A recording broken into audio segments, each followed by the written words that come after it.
Prepare to be shocked and horrified as we delve into the terrifying underbelly of Craigslist. Brace yourself for the most horrifying Craigslist stories ever, where real-life encounters with monsters among us will leave you trembling. From sinister symbols etched into the walls to ominous basements that conceal unimaginable horrors, these chilling tales will make you question the true nature of humanity. Get ready for a journey that will make you think twice before engaging in any Craigslist dealings again.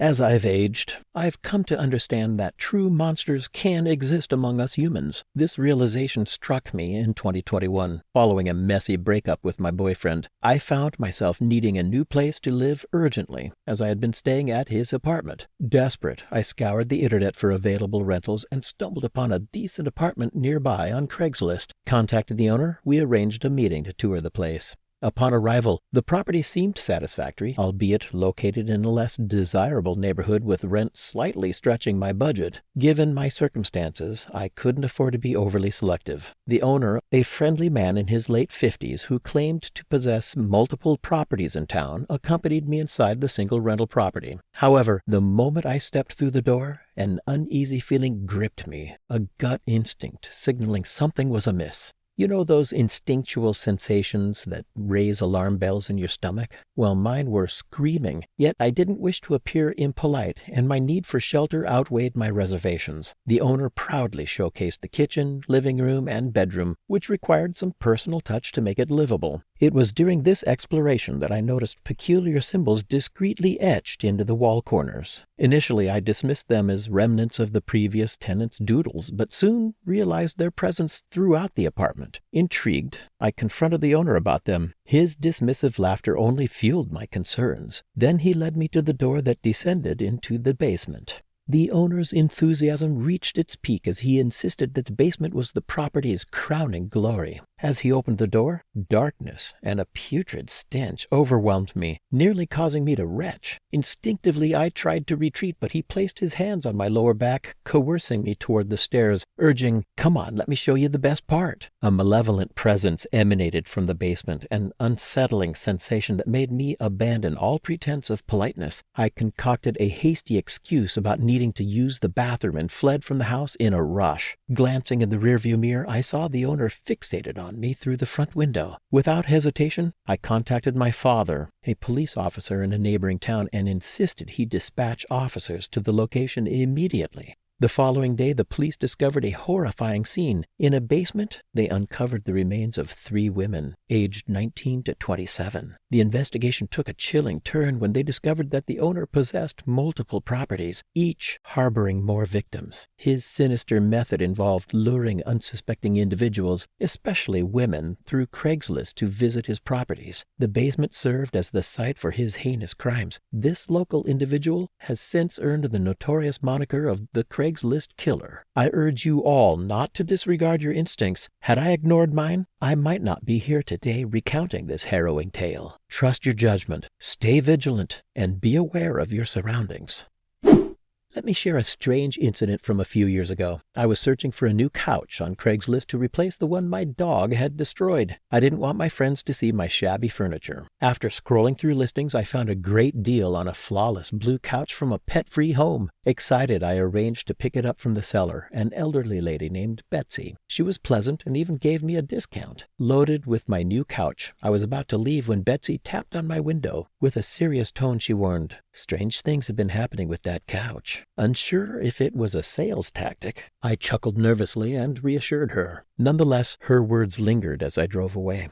That night, after moving the couch into my living room, I went to sleep. Around 2 a.m., I abruptly woke up, initially attributing it to a bad dream. However, I soon realized that wasn't the reason. I heard whispers like those of children trying to keep a secret. It was puzzling since I lived alone with my dog, no kids or girlfriend. Curiosity drove me to investigate, a decision I would soon regret. Stepping into the living room, an intense chill gripped the air, sending shivers down my spine. The whispers had ceased, but what unsettled me was the sight of a little girl seated on my new couch. I had to slap myself to ensure I wasn't dreaming. Angrily, I demanded, "Whoever you are, get out of my house right now." Approaching her, I noticed her disfigured face, resembling chaotic paint swirls on a canvas. Fear consumed me, prompting a mad dash back to my bedroom. I retrieved the gun I kept under the bed and hurried back to the living room, only to find the little girl vanished. Betsy's warning about the couch echoed in my mind, and sleep eluded me that night. I waited anxiously for daybreak, loaded the couch onto my truck, and drove it back to Betsy's house. Oddly enough, there was no car in the driveway. Approaching the front door, I had discovered a note taped to it bearing a chilling message. "You should have never bought the couch. Now it's too late."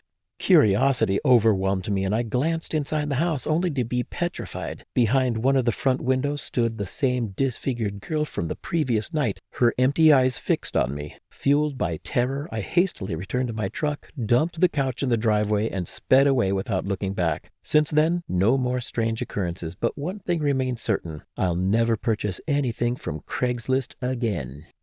Living in a small town near Philadelphia, my life is pretty basic with a minimum wage job. To save money, I often buy secondhand items from stores and Craigslist. Last year, when my phone completely shattered, I couldn't afford a new one, so I turned to Craigslist and found a used iPhone XR at a decent price, despite some scratches. The seller and I agreed to meet at the local police station around 8 p.m. for safety. The transaction went smoothly, or so I thought. Upon inserting my SIM card and getting home, things took a bizarre turn. I started receiving peculiar texts from unknown numbers, demanding crypto payments, claiming the job is done. Frustrated, I blocked over 30 such messages. Then came the most chilling message. "Mom, 2 kids, single. Her car is marked, waiting for the signal."